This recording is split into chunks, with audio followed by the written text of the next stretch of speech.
Hello everyone, Xeno What If here. Bring in Season 2 Part 7 of What If the Transformers Were in My Hero Academia. Link in the description of the fanfiction of this What If. Listen here YouTube. I do not own anything and this is not a scam. Chapter 13, Scrap Heap, Part 2. In conclusion, the ancient Greek myths of gods, monsters and heroes continue to influence modern hero culture, even to this day. And they will no doubt continue to inspire up-and-coming heroes for many generations to come. Mina concluded before giving a light sigh. She had done it. She had composed and edited an essay within the span of 3 days, researching the hell out of her subject and making sure that the information was presentable. She had even made sure to include a source page for good measure. All that was left was the approval of her audience. So, what do you think? Momo and Bulkhead stood in front of her in her family's garage, having listened to the essay front to back in order to judge it. Well, in Bulkhead's case, he was technically sitting in vehicle mode while his holoform stood, but regardless, the two were Mina's last hurdle before she felt confident enough to present her essay to midnight the following day. Momo rubbed her chin, a light smile appearing on her face. That was very good. Really? Mina cheered. You really think so? Yeah, Mina, that was an awesome presentation. Bulkhead approved. And going off of it, it's a pretty well put together essay, too. He gave her a thumbs up. I think you'll ace that report. Mina's shoulder slumped over and she sighed again, heavier this time. I hope so. I feel like I've worked myself to the bone over this one weekend. She lifted her stack of papers up with a grin of her own. But knowing that I've put together this whole thing in just 3 days, it was worth it. And I hope you got a little lesson out of this, too. Momo added with a raised brow. Don't shirk your schoolwork and put something off until the last minute. She placed a hand to her chest. Like I said before, if you ever have a problem with something, come and see me. The pink girl didn't even hesitate to give her friend a hug. You're the best, Yao Momo. I can't thank you enough for your help. Momo beamed in delight at her words. Oh, it was nothing, really. The fact that I got to help a friend with their studies is reward enough. Plus, it was on a subject that I find great interest in, so that was a bonus as well. Bulkhead gave a nod and nudged his thumb over his shoulder. Glad to see you guys reached your goal. Now, I think we're due back at base for afternoon training. I'll call up Red Alert and get us a ground bridge set up. Isn't it raining over in Musudafu, though? Mina asked. What kind of training can we do in that weather? Not much outside. Momo raised a finger, bringing up another point. But you forget, the base does have a dedicated training room, so perhaps we can get around to doing some combat practice. Honk honk. Just before Bulkhead could contact the base, the trio's heads perked up at the sound of 2 car horns coming from the front of the house, piquing their curiosity. Bulkhead glanced down to Mina, tilting his head. Expecting visitors. But Mina shook her head. Nope, my parents are out of town for the day, remember? The pink-haired girl went over and opened the garage door, allowing Bulkhead to back out into the driveway. The girls followed him and the moment they stepped out, they were greeted with a sight they'd never forget. Standing before them were 2 young adult men, tall, lean and muscular with faces that heavily resembled one another. Both of them had blue eyes, but aside from their facial features, they couldn't be any more different. The guy on the left wore a red muscle shirt and a pair of ripped, black jeans, though his most prominent feature was his jet black hair, styled into a foxhawk, with sideburns running down his jawline. As for the boy on the right, he had a more presentable outfit in the form of a long-sleeved yellow dress shirt and blue jeans, though his hair was just as noticeable. It was also black, but it was long enough to reach his shoulders, and he had yellow lightning bolt patterns in it. And what's more, he also had a goatee to match. If they didn't know any better, the girls would have sworn they were looking at some sort of bizarro versions of Kirishima and Kaminari that had joined a street gang, if it weren't for the red and yellow Lamborghinis behind them. But, if anything, the fact that it was Sideswipe and Sunstreaker's holoforms made it all the more bizarre. Sideswipe's holoform smirked and slicked his hair back, though his sprung right back forward. Hello, ladies. Surprised to see us. Sunstreaker said as he pointed at them, winked, and then clicked his tongue with a smile of his own. Don't lie, you definitely are. I can tell by just how speechless you. Biwahahaha. Mina suddenly burst out into uncontrollable laughter as she doubled over and fell right onto her back, rolling on the ground laughing while Momo was only just able to keep it together. The rich girl kept her mouth covered, but her giggles were still able to be heard, her body trembling despite her resistance. But Mina was not able to keep the same composure. Ahahaha. Wah, what the heck are you guys doing? You copied Kirishima and Kaminari's hair. Momo managed to mutter. The twins glanced to one another before putting their confident smiles back on. Well, sure, Sideswipe answered. After all, imitation is the sincerest form of flattery. Ha ha ha. But you made it worse. Through tears of hilarity, Mina pointed to Sideswipe's cheeks and Sunstreaker's chin. Those sideburns and the goatee. Don't you know how tacky those are? As Mina's laughter went on, the twins couldn't help but be taken aback by her open ridicule of their appearances. Hey, come on. Sideswipe brushed his hands through the hair going down his jawline. I think these look cool. They were great in the pictures I saw. Sunstreaker stroked his short patch of chin hair. Yeah, and besides, I've already got one of these in my robot mode, so I had to add it in. Momo tuned in some soothing breaths as she began to gain her composure, her giggles being reduced to a mere chuckle. Ahem, well, I suppose I can't fault you for that, Sunstreaker. She smiled awkwardly at the duo while Mina tried to regain her own breath on the driveway. I sincerely apologize for our outburst, but we were certainly not prepared for, well, you. You're certainly allowed to appear however you like in your holoforms, just make sure you give the others a bit of forewarning before you show them. Yeah, otherwise they'll all probably end up like Mina. Bulkhead smirked as he crouched down, seeing the pink yet red-faced girl finally taking in some much-needed breaths. You gonna be okay there, Mina? Why yes, haha, I think so. Mina wheezed before she got up to her feet, locking her eyes onto the clearly upset Lambo twins. Guys, listen, I get what you're going for is what a lot of humans would say is cool, but even you have to admit, it's a bit over the top. Maybe. Sideswipe shrugged. But we're still sticking to it, right, Sunny? Sure are. Sunstreaker grinned confidently. And no one's going to change our minds. Now, with all that out of the way, how about we take the expressway back to base, huh? Bulkhead nodded to the younger bot. Right, I was just about to contact the bots back home before you showed up, actually. The burly holoform man glanced back to his Hummer pickup mode as he activated his comlink. Bulkhead to base, we're ready to be received for afternoon training. Mind bridging us in? After he said that, though, his audio receptors were filled with something unexpected, a whirring feedback sound followed by static. Gah. What the, that's weird. Sideswipe and Sunstreaker heard the noise too and decided to activate their own comms, only to get the same result. Super weird. The red bot agreed. It's like the basie's comms are all down. Sunstreaker glanced between his teammates suspiciously. Weird, because they were working fine this morning. What do you think happened? Momo piped up. Some sort of communication error. Well, maybe. Bulkhead folded his arms in thought. Kinda weird that it happened so suddenly, though. Here, let me try something else. The Autobot bruiser changed the frequency on his comm, going directly for one of his teammates. Bulkhead to red alert, come in, red. Everything all right?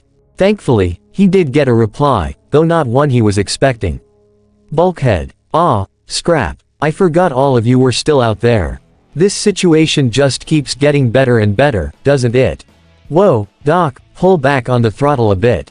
Sideswipe interjected, with him and Sunstreaker phoning themselves in. What's got you all wound up like a high-tension spring? Well, I suppose it's only right that you know about the situation. Red Alert sighed. I'm sure you recall the frozen pod that you and Jazz retrieved early this morning, correct?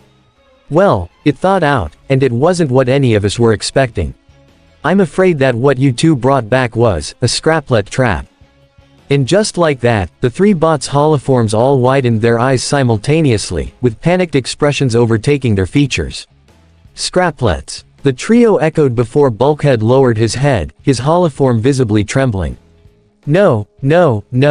You've gotta be kidding me. Mina and Momo eyed one another curiously before the pink-haired girl raised a hand. Excuse me, but, what's a scraplet? A paint job nightmare is what they are. Sunstreaker exclaimed, rushing up to the two girls and getting right into their faces. The ladies gasped and doubled back as Sunstreaker kept laying on the panic mode. They're tiny little metal mites that have a voracious appetite for all things metal. Especially living metal. They can kill a bot within seconds. Sideswipe went on, his tone surprisingly serious.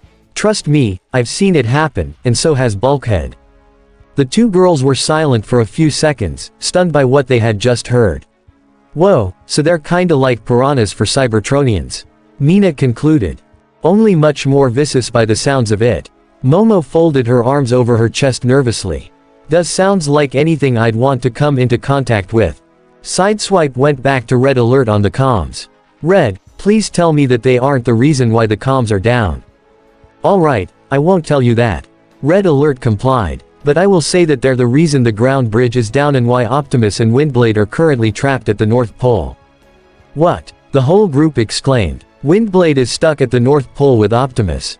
Momo's hands went to her hair in disbelief. That's terrible. We need to get them back before they freeze.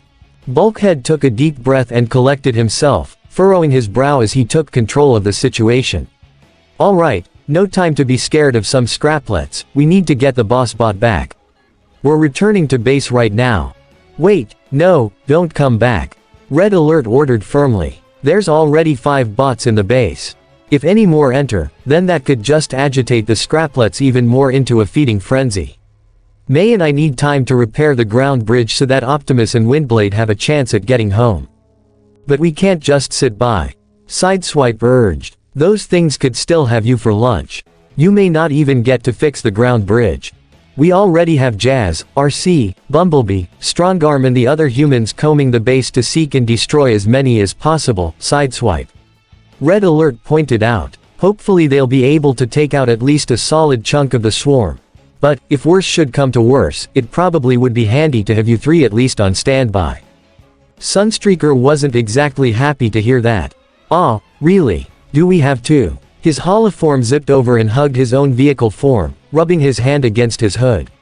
Won't somebody think of my beautiful paint? Smack. Ouch. Mina drew her hand back and pulled Sunstreaker up, shaking him by the shoulders. Pull yourself together, Sunstreaker. She stopped and pulled him up so that she was staring directly into his eyes. At this point, your paint can stand a few scratches if it means saving all of our friends from certain doom. Now pull your self-obsessed head out of your butt and get your mind in the game. The group all stared at Mina, flabbergasted at just how passionate she was in wanting to save the others. Even Sunstreaker was so shocked that his lips were tight, clamped shut after hearing her demands. Okay. Wow, Mina's got away with words if she can get Sunny to shut up about his paint. Sideswipe smirked as he gave a nod. Alright, so it's settled, we're headed back to Coruscant and waiting a few clicks away from the base. If Red gives us a signal, we move in and help in whatever way we can. Indeed. Red approved over the comms. Hopefully it won't come to that, but if it does, well, we can only hope to see you soon. Red Alert, out. Once the call ended, Bulkhead pumped a fist and addressed the whole group. Alright, we know what our assignment is, Autobots, so let's get back there and, well, hope for the best. He approached his vehicle mode with Mina and Momo in tow, the three climbing in while Sideswipe and Sunstreaker pulled themselves onto the road. Now let's roll out. As the three revved up and drove away from Mina's house, though, Sunstreaker couldn't help but feel a twisting sensation in his internal workings. I'm gonna need a buffer after this. Alright, Iida, I give. Why do you want me on this squad? Tenya was taken aback by the suddenness of the question. It had only been a few minutes since they had parted ways with the rest of their team to go scraplet hunting, and in that time, things had been relatively quiet. Thankfully not too quiet as the situation would have you, but still fairly silent, with the footfalls of their Autobot companions being a somewhat reassuring noise. Still, as they lead the wary Jazz and Strongarm through the halls of the base, Tenya couldn't blame Kyoka for her question. I expected you to ask that sooner or later, he admitted. You're wondering why I didn't place you with Midoriya. Kyoka raised a brow at him. Yeah, kinda. It all just feels a bit intentional. And from that face you're making, I think that it is. And you'd be correct, Tenya affirmed. I wanted to have you with me so that you and I could discuss the bond that you and Midoriya share." This made Kyoka's eyebrows shoot up in surprise. And already, I see I made the right choice. At that question alone, Midoriya probably would have become a bundle of nerves. The punk rocker cleared her throat as her cheeks heated up a little. Well, I guess I can't argue that. His confidence is getting better, but if you had led with that off the bat, I couldn't be responsible for the ramble he'd go on." The two chuckled knowingly as Tenya went on. Yes, I'm sure. I hold a great deal of respect for Midoriya, though even I will say that he mumbles on a bit too much. He took on a slightly more serious face, though he kept his smile about him. "But let's focus on the topic I wished to discuss, you and Midoriya. You have quite the special relationship, I can tell." Tenya saw Kyoka's cheeks brighten up again, and he knew that his assumption must be true. "You both encourage one another, and in turn, I can see that the two of you make each other very happy." At that point, Kyoka's face was entirely red and she began waving her arms in denial. "Aida, before you go off the deep end here, it's really not what you think." Yet, Tenya pointed out, "Well, Jiro, I myself am no expert on romance, but even I can see how much you both like one another." Tenya held up two fingers and brought them together. "You are practically attached to the hip, am I wrong?" Kyoka pursed her lips and sighed in defeat. "Okay, fine, yes. I may or may not like Izuku a lot more than I'm letting on with him." She held up a firm hand to him. "But I can assure you that I'm fine, Iida. Yaomomo's already helping me through it, somewhat. If I want to take things further with Izuku, I'll do it on our own terms." Immediately, Tenya nodded in understanding. "Oh, I completely understand that, Jiro. Far be it from me to interfere with a naturally beautifully blossoming relationship." He received a groan from her at his choice of words, but he went on. "However, should you both decide to eventually go out, I want you to keep in mind, you both are still UA students, so it's important to not let your feelings hinder your progress in school. As class rep, I felt like I should at least make that clear." And just like that, Kyoka deadpanned at the spectacled young man. "Wow, really? Man, Iida, you really are devoted to our education." She shook her head at him and made her own argument. "Anyway, I don't think you have anything to worry about with me and Izuku. He and I, well, we actually sort of share a goal with us becoming heroes." The girl tapped her jacks together sheepishly. "So if anything, we shouldn't have any problems when it comes to getting through UA, okay?" "Well, that's good to hear." Tenya smiled in approval. "So no matter what your relationship status is, you'll both have a common goal to work toward."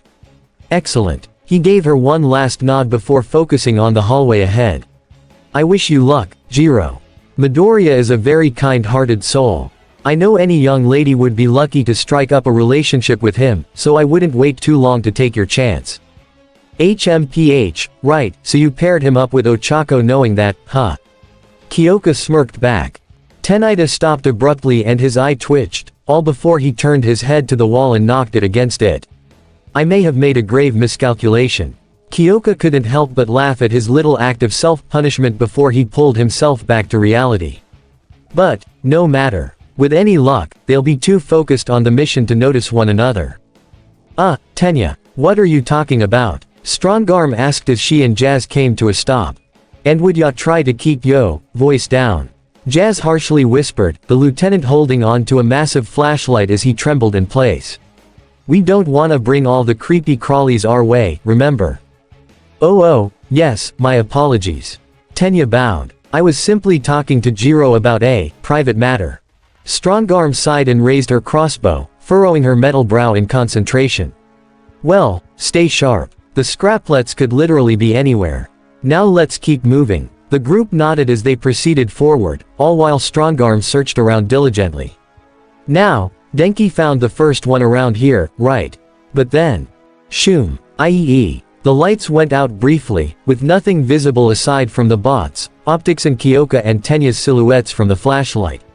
The loud, high-pitched scream rang through the hallway before the lights flashed on again, but it came from the absolute last bot anyone would expect. Kyoka smirked and turned to Jazz. "Dude, did you just scream like a little girl?" What, me?" Jazz smiled, trying to downplay the whole thing. "Nah, no way. But the more everyone stared at him, the more embarrassed he felt. Well, I mean, maybe. Look, can we talk about this later? The two humans glanced to one another with small grins before Kyoka shrugged. Sure, whatever. The two continued forward, leaving Jazz to his own devices. Behind him though, Jazz could hear certain police bots snickering, causing him to turn around and give a pointed look to Strongarm. Watch that tone o' yours, cadet. Why yes sir, Lieutenant. Strongarm abruptly saluted. No more funny business. HMPH, that's what I thought. Taking a deep intake of air, Jazz pressed onward, with Strongarm covering his flank. As they went through the hall, however, he couldn't help but whip his head around every time he thought he heard something. Whether it was the pitter-patter of metal on metal, or the whirring of blades, it was almost too much for him. The thought that a swarm of scraplets could just come out of nowhere and devour him and Strongarm, it set him on a thin edge. Jazz, stay cool, okay. Kyoka encouraged. You're gonna be fine so long as we're protecting. Tink tink tink tink tink. Pow pow. Pow pow pow. Without any warning, Jazz suddenly spun around and began shooting at the ceiling, forcing Strongarm to duck and cover while the kid stayed low to the ground. And then, unexpectedly, something actually fell from the ceiling overhead, completely overtaking Jazz. Ah, they got me. They got me. Kyoka and Tenya immediately brought up their makeshift pipe weapons, ready to throw down, only to see that Jazz was getting himself tangled in a bunch of cables. Well, that was embarrassing. Kyoka rolled her eyes before calling out to her friend. Jazz, get a hold of yourself, dude. It's just a bunch of cables. Jazz stopped and took a second glance at what was attacking him, and he instantly felt very silly. Oh, right. Cables. He reached for one and it fell from the ceiling, and from where it was, a huge deluge of scraplets came raining down on Jazz's head. Ah. Oh scrap. Strongarm raised her crossbow and began firing blasts of energy at the scraplets as they came scuttling toward her, but not even she could fend them off so easily. No. Get off of me. Get off. Strongarm. Tenya's eyes widened in horror as he watched his partner collapse, raising his own pipe as he started forward. Hang on, But then, he suddenly tripped, and he felt a sharp pain digging into the back of his calves. What the, The young man gasped as he glanced past his shoulder, only to see a dozen or so scraplets having jumped on him, their grinding metal teeth going right for his engines. Jiro. Kyoka whacked a bunch of scraplets away from Jazz before taking notice of Tenya's predicament, making her gasp in horror. Oh god, Iida. She made her way over to him with her pipe raised, only to notice that some scraplets were coming toward her as well. And she had a feeling she knew why. She eyed her earphone jacks and muttered, shit, before stuffing them into her jacket, hoping that they wouldn't try to reach them in there. This just gets better and better, doesn't it? Meanwhile, on the other side of the base, RC and Bumblebee were keeping their weapons raised, the two keeping an optic out for whatever scraplets decided to come their way. Stay frosty, B. RC heated. Remember, we're not alone in this. We've got backup. Bumblebee buzzed in agreement before both looked down to their two human partners, with RC asking, seen anything yet, guys? Only the odd piece of scrap laying around. Ochako answered, keeping her pipe weapon up and ready. Don't these things ever stop eating? Izuku kicked away another random piece of metal on the ground. This is just insane. RC nodded and set her optics ahead again. Trust me, I know. But this at least means we're getting close. Come on, let's exterminate these things. As they continued forward, however, Ochako couldn't help but feel a growing pit of nervousness seeping into her gut. She knew that she and Izuku wouldn't be targeted since they weren't made of metal, but Jazz's description of how scraplets actually ate a Cybertronian really struck a chord with her. She needed something to distract her, and that's when her sights went to Izuku. Maybe some casual conversation wouldn't hurt. She cleared her throat and spoke up. Ahem, hey, Midoriya. Izuku's head perked up and he set his sights to her. Yes. What's up, Uraraka? Should have guessed he'd be nervous to talk to me.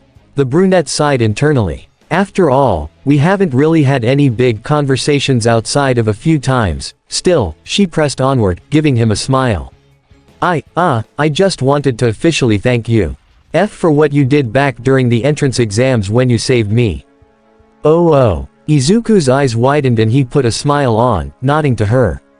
Why yes, of course, Uraraka. It was no problem, really. Your broken bones that day would beg to differ. Ochako pointed out. A small blush lined Izuku's cheeks at that. Yeah, good point.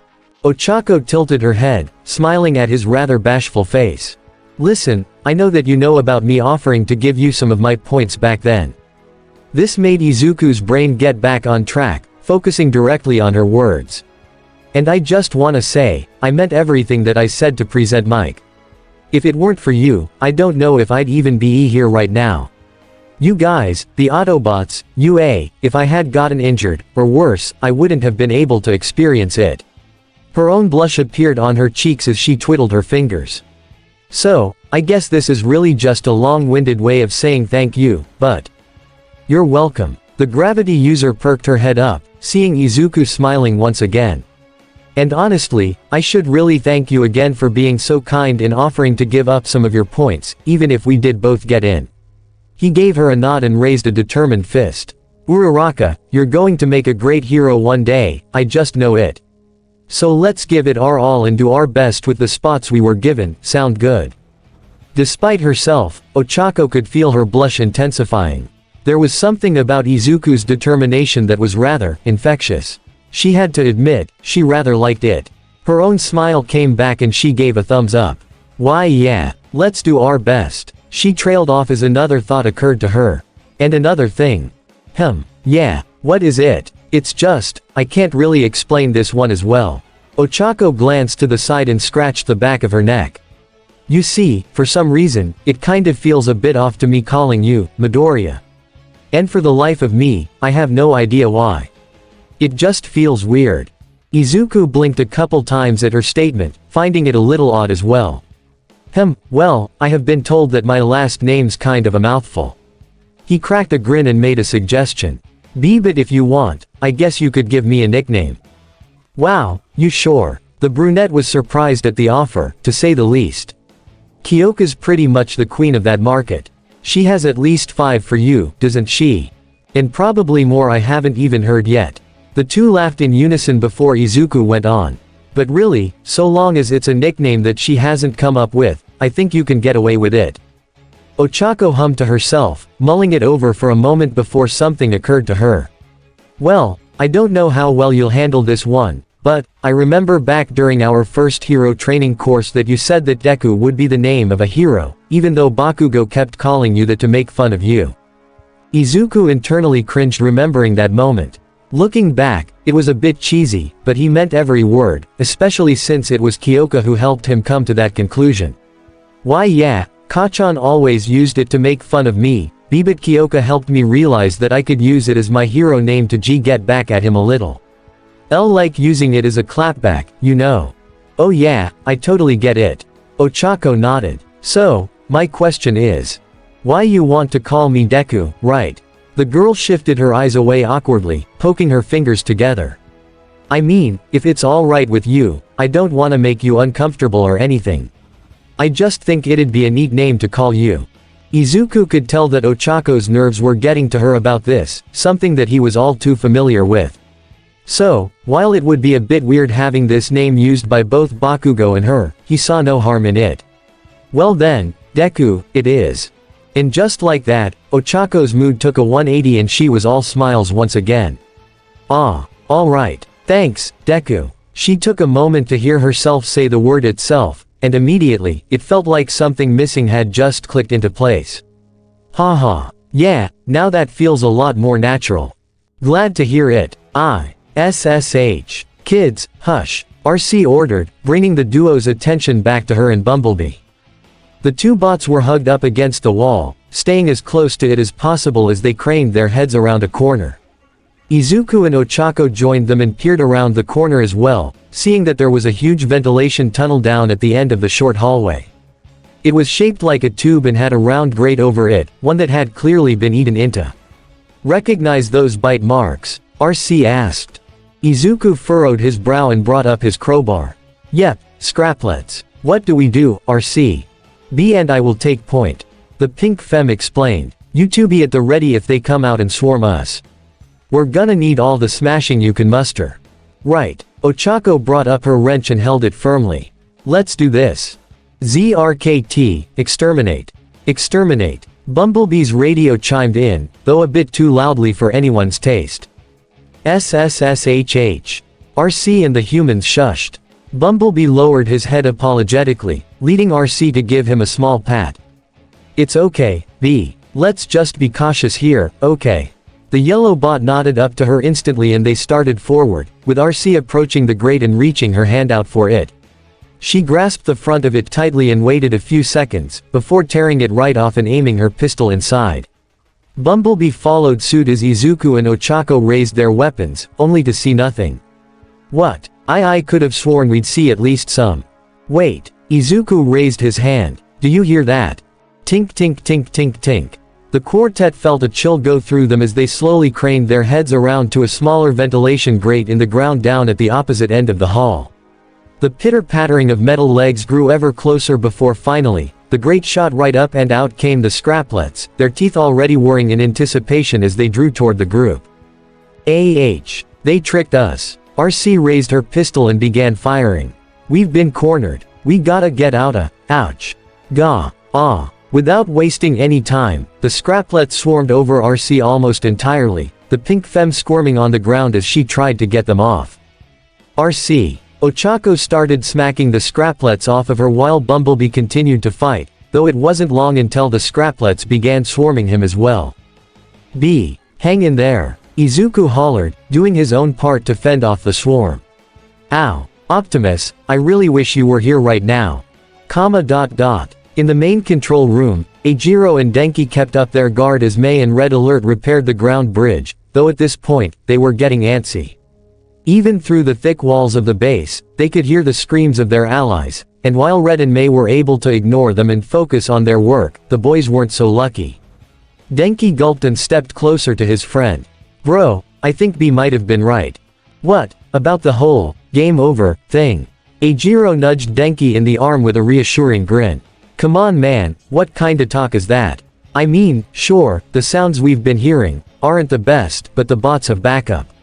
We have to have faith in our buds, ya know. He craned his head around and called out to the more intelligent duo.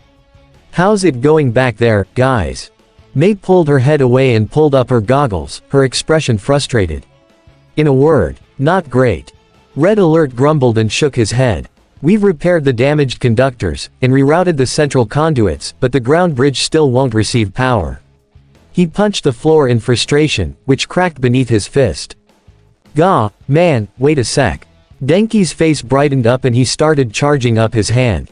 Maybe all the ground bridge needs is a little jumpstart. No. Red and Mei shouted in unison before the pink-haired inventor stormed up to him with a warning glare. Sparky, don't you dare try that. If you do that, you'll risk frying all of the circuitry all over again. Oh okay, I get ya. The blonde pulled his quirk back, though the moment he did, he heard a very familiar sound. Tink tink tink tink tink. Oh no. Denki raised the pipe he had as a weapon while Eijiro activated his own quirk, the two boys high on their guard. They and Mei searched around for the source of the noise before bringing their sights up, and immediately, they saw a whole swarm of scraplets having gathered high up on the wall near a ventilation tunnel. The little monsters were scuttling about, keeping to themselves for the most part, until their sights were set on Red Alert. Within seconds, their mouths had opened and their saw blade-like teeth began spinning. Then all at once, they jumped off the wall, and began flying in midair. Whoa! Eijiro exclaimed, watching as the scraplets came dive-bombing down toward them. They fly. You never said they could fly. Red Alert spun around and gasped as the scraplets closed in on him, and the moment they made contact, they sent the medic sprawling onto the floor. He was almost instantly covered in trails of bite marks, his mesh being consumed by the tiny monsters. Og. Red Alert. Mei rushed over and picked up a stray hammer that was on the ground, using it to bash the scraplets off of him while Eijiro and Denki joined in. Their efforts seemed futile though as more scraplets kept coming, with dozens, if not hundreds more continued to hover overhead. But then, out of the corner of his visor, Red spotted something, and an idea popped into his head. May, the fire extinguisher. May spun around, spotted the bright red canister, and without hesitation rushed right toward it. She picked it up and went right to work spraying the cold, fire retardant spray onto the scraplets as the boys continued smashing them, and within seconds, the scraplets seemed to slow their pace to a complete stop, their eyes dimming and bodies freezing up before falling off red alert completely. Ha, wow, I can't believe that. Man down, man down. Kyoka's voice screaming through the room alerted everyone to the return of the two teams, and the moment they saw her and Izuku helping Tenya limp into the room, they gasped in horror. The young man was limping along, with his legs almost covered in blood. And to make it all the more shocking, he was bleeding from the engine holes in his calves, taking them completely aback. Oh God! Eijiro ran a hand through his hair. What the hell happened? Those little bastards tried to eat his engines. Kyoka barked. We need first aid. Izuku pressed. For everyone. Jazz came limping up, with the other Autobots all trailing behind him. Red, get the patch kit, we're all leaking like mad over, whoa. It was only then that the Autobots and humans all saw the massive swarm of scraplets overhead, and like a moth to a flame, the little pests opened their mouths up wide once again and went straight for them again. Bumblebee and Strongarm opened fired on the scraplets, but with there being so many more than when they were in the halls, they found themselves quickly overwhelmed. Ah, no. Strongarm wailed as the scraplets took her and beat down. Not. Ack. Again. That's it. I've had it. RC snarled as she ejected her swords from her back pieces, catching them as the energy blades sprung to life. Eat this you little glitches. The pink femme rushed forward and swiped her swords through the colony of scraplets, taking many of them down. However, many more clung onto her, making her double over as they munched her metal. Ah. No. I. Jazz screamed as he fell to the ground as well, a whole swath of scraplets ramming themselves into his chest. Not too far away, Red Alert was also covered in scraplets again, leaving only the children to fend off the swarm. It's official. Kyoka cried out while bashing more scraplets. Worst Sunday ever. Meanwhile, up in the far north, Optimus and Windblade were making their way through the heavy snowstorm, the strong winds and the blizzard itself making it difficult for them to move. Still, they persevered, hoping to all hope that they'd suddenly find a good signal to their headquarters. Optimus to base, do you read? Come in, Red Alert. Prime spoke over the storm, his heavy frame helping him along in his trek along the ice. However, the city speaker behind him didn't have that luxury. Oof. Optimus stopped and turned back, walking over to Windblade to help her up. You sure a nice drive or flight wouldn't help? She offered a smile as she brushed snow off of her armor plating. I hear there's this Earth city called Miami that's beautiful this time of year. The nearest temporal climate is too distant, Windblade. Optimus replied, shaking his head. Attempting to reach it would expend our energy, and hasten the freezing process. He directed his gaze toward the horizon, his mind going to what could be going on back at base. Until Red Alert sends for us, and he will, our best option would be to seek shelter and insulate ourselves. I think I saw a small alcove a couple clicks that direction while I was scouting. Windblade pointed eastward and Prime could make out the vague outline of what must have been a large hill. That's probably our best bet. Let's just hope Red picks us up in time.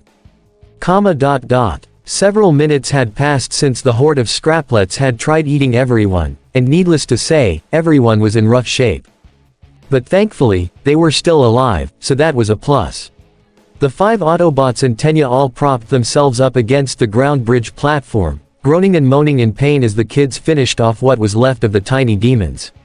They were practically bashing their heads in with pipes and tools as May sprayed the downed scraplets with the fire extinguisher, though by the looks of things, they were all quite dead.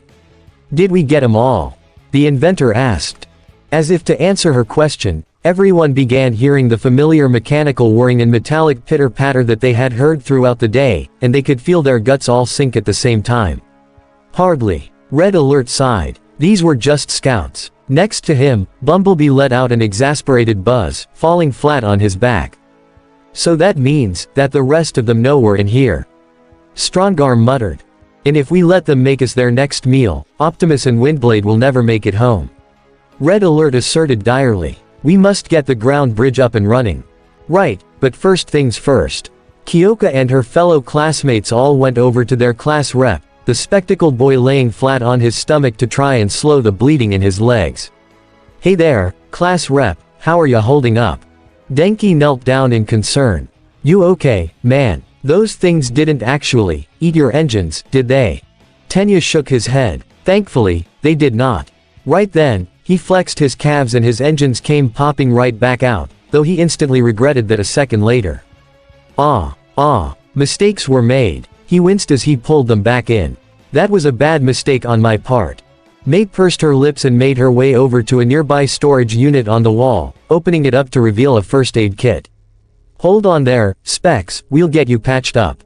I can't believe they actually tried to eat through your skin to get to your engines. Izuku grimaced. That must have been awful. Scraplets will go through anything soft if it means getting to their preferred meal.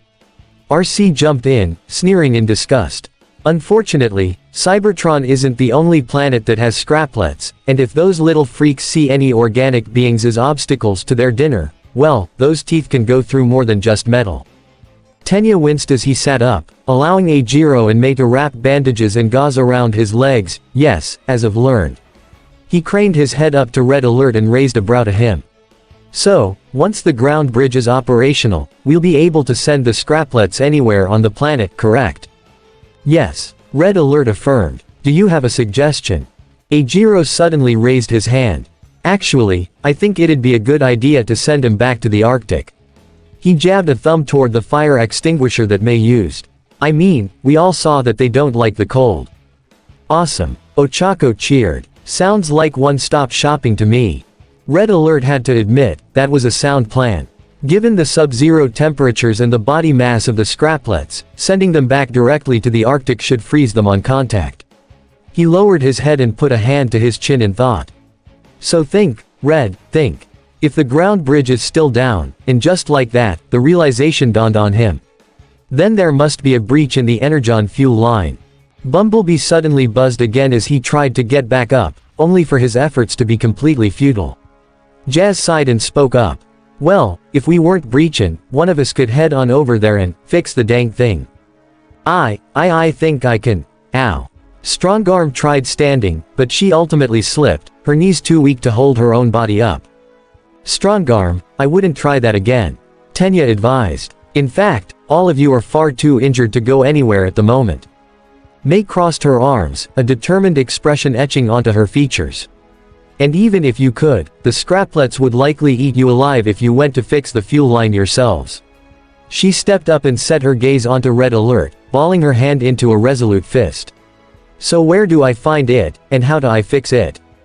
The medic was taken by surprise initially, but slowly, a smile took over his features and he nodded to her. Listen closely. After a brief yet thorough explanation on how to fix the fuel line, Mei geared herself up with her best tools and a couple tag-along buddies before heading out into the base once more. She brought along Izuku and Ochako, mainly so that their heavier hitters could stay back to protect the Autobots and Tenya. She had considered bringing Kyoka as well, but she also had metal on her body thanks to her jacks, so she elected to remain behind. With light, tiptoeing footsteps, the trio walked through the river of scraplets going through the hall, following the fuel line to where they'd hopefully find the breach. Remember, we're okay, Mei assured. We're not metal. Honestly, I'm just creeped out by them in general at this point. Ochako whispered. Same. Izuku agreed before spying a certain blue liquid that was dripping heavily from where two pieces of the fuel line's pipework was connected. Wait, over there. I think that's the breach. Mei furrowed her brow and nodded. Right, let's get to it. We've gotta work fast. She lifted up a towel and handed it to Ochako. Rosy cheeks, you clean up that energon spill. Muscles, I'm gonna need you to keep that pipe steady while I repair the breach. Everybody got that? Yes, ma'am. The duo took to their tasks and went straight to work, with Ochako carefully taking the towel to soak up the spilled energon while Izuku reached down under the pipe and began pumping 5% of One for All through his arms, which sealed the connection well enough for the energon flow to stop. Gah, oh okay, I've got it. Izuku said through gritted teeth. Good, now keep it steady and keep your eyes away. May brought up a welding mask she was keeping on her hip and put it on over her head, bringing up her personal welder soon after. She got right to work, sealing up the connection along the bottom of the pipe slowly and carefully so as to not accidentally ignite the energon. Finally, after about 5 minutes, she was done, and she let out a satisfied sigh. Okay, I think we're all patched up. Great. Izuku breathed out, letting go of the pipe only for his arms to fall limply to his sides. My arms were getting tingly. But then, much to the trio's horror, the scraplets all stopped what they were doing and began making their nasty whirring sounds. And it wasn't long until they were all up in the air and flying toward the nearest vent. Ochako paled in realization. Oh god, they're getting ready to feed. Come on, let's go. May took up her toolbox and made a mad sprint back down the hall. We gotta tell Red to flip the switch. Back in the control room, the Autobots were still unable to move a muscle, effectively at the mercy of any scraplets that should come in. Of course, they still had Denki, Eijiro and Kyoka as a line of defense, but even then, the teens all seemed pretty exhausted themselves. Tenya meanwhile was lounging about next to them, his legs having been propped up on a chair after having been bandaged up. Strongarm craned her head down, a feeling of hopelessness beginning to take hold. So, if we get the ground bridge. Not, if, Strongarm. Tenya interrupted, his gaze locking onto her own. But, when? How can you be so sure of that? Strongarm returned, the cadet showing signs of worry on her face. What if the others can't fix the breach in time, or? They will, trust me. Tenya smiled. Hatsume is quite the ingenuine person. She'd probably be able to make something useful out of scrap metal if given the chance. Trust me, she, Midoriya and Uraraka will get this done. Kyoka came over and nodded up to the bots. Yeah, come on guys, don't be so quick to give up hope. We'll make it through this, I promise. RC sighed, but smiled nonetheless. By Primus, you kids certainly are optimistic. I admire that about you. Okay, so when we get the ground bridge online, Strongarm continued, directing her sights toward Red Alert. Do we send the scraplets out, or bring our bots in? Red Alert immediately shook his head. No, Optimus and Windblade would be fresh meat. If we bring them in first, the scraplets won't have any reason to leave. If we want to lead them out of this place for good, we'll need bait. Pardon my Earth language, but where the hell are we gone? Get bait. Jazz exclaimed, throwing his hand up to the room around them. The little glitches have already helped themselves to everything in here. Crash. Everyone went silent as a loud clattering noise echoed through the room, culminating in a vent cover coming down and slamming against the floor. The group's heads all snapped up, and they saw the full swarm of scraplets hovering overhead. The tiny creatures were flying around like they were one massive being, like a serpent of some sort coiling through the air around and around the whole room. It was mesmerizing and quite terrifying. Eijiro and Denki grouped up around Kyoka, the three of them taking defensive stances. If anyone has any ideas on that bait, I'd definitely be open for suggestions. The redhead said as he hardened his arms up again. Red Alert. Everyone snapped their heads over to the nearby entryway and saw Izuku, Mei and Ochako come running back in, the greenette calling out, all systems go. Fire it up. Using whatever strength he could muster, Red Alert shakily got up to his feet and reached for the ground bridge's activation lever. Ground bridge, activated. As he pushed the lever down, his weak legs gave out from underneath him and he fell forward, collapsing directly next to the control panel as the ground bridge sprang back to life once again. And now, the bait issue. Jazz grit his teeth as he glanced back and forth between the ground bridge and the scraplet swarm, and in that moment, he knew what he had to do. HMPH, bait, huh. Using whatever strength he had left, the lieutenant got up to his feet and went straight to the front of the ground bridge, waving his arm back and forth high in the air. Jazz. Kyoka exclaimed. What are you? Yo, creepy crawlers. Ready for the main course. Jazz glared at the scraplets as they focused in on him, their mouths all whirring in anticipation. Come in, get it. He steadily began limping through the ground bridge portal, and without fail, the entire swarm of scraplets followed after him, even as he disappeared into the vortex. To say that Optimus and Windblade were freezing to death would be an understatement. Unfortunately, the alcove they had found wasn't that much in the way of helping them stay sheltered against the harsh environment, and instead, their position only made them more exposed thanks to the pseudo-wind tunnel the small space created. The two had become so weak that they couldn't sit upright, and it was there that they found themselves laying down in the snow, feeling the effects of the cold overtaking them. "Why, you know what the worst part of this is?" Windblade asked, craning her head up so she could see Prime's face. "After fighting cons all these eons, getting smacked down, shot at, blown up, this is how our lights go out.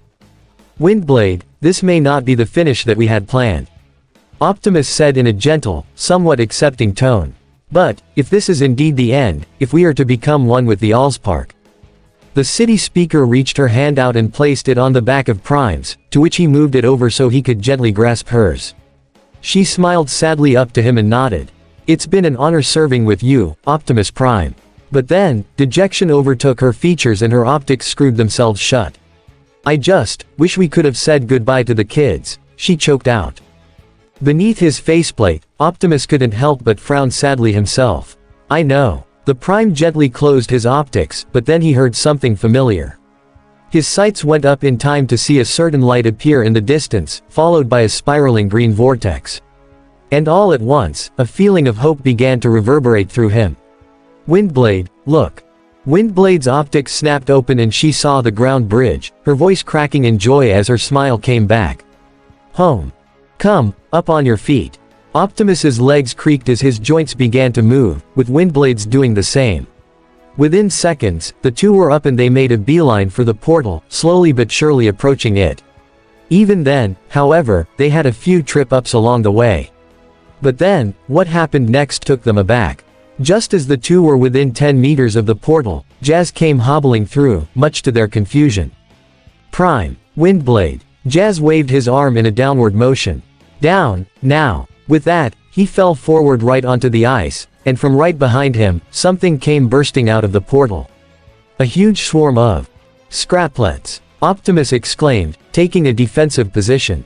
"What?" Windblade's optics widened in panic. "Frag, this is just what we needed."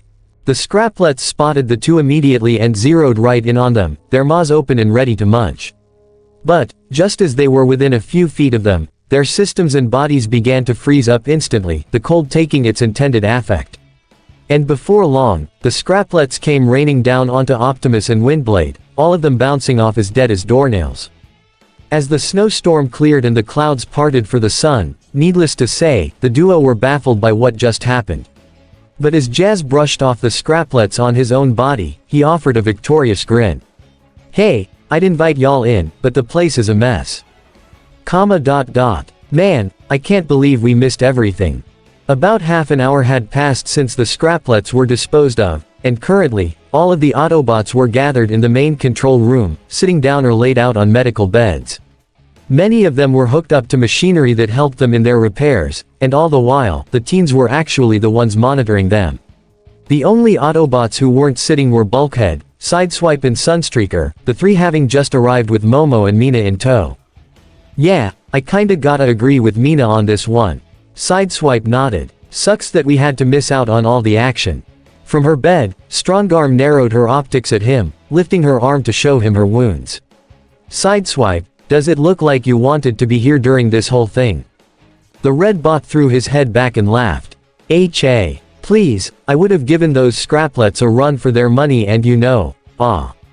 He gasped as he felt something crawl over his foot, only to realize that it was one of the dead scraplets.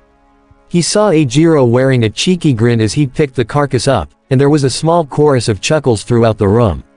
"Hey, not funny." "Maybe not, but it's always good to be humbled," Ajiro called back. Sunstreaker put his hands behind his head with a big smile. "Hey, well, I know I'm glad I wasn't here." He brushed his arm and saw his reflection in his paint job. "I just got myself buffed yesterday, so glad I avoided a total catastrophe." Almost immediately, he was met with narrowed eyes from everyone in the room, prompting him to shrug. "What?" Denki brought up a dead scraplet of his own, giving his friend a bit of stink-eye as he manually hinged its jaws. "Remember that whole thing about being humbled, Sonny?" "Gah, okay, you've made your point." Sunstreaker raised his hands in surrender. Momo sighed and went over to Windblade, putting a hand over her cold, metal one.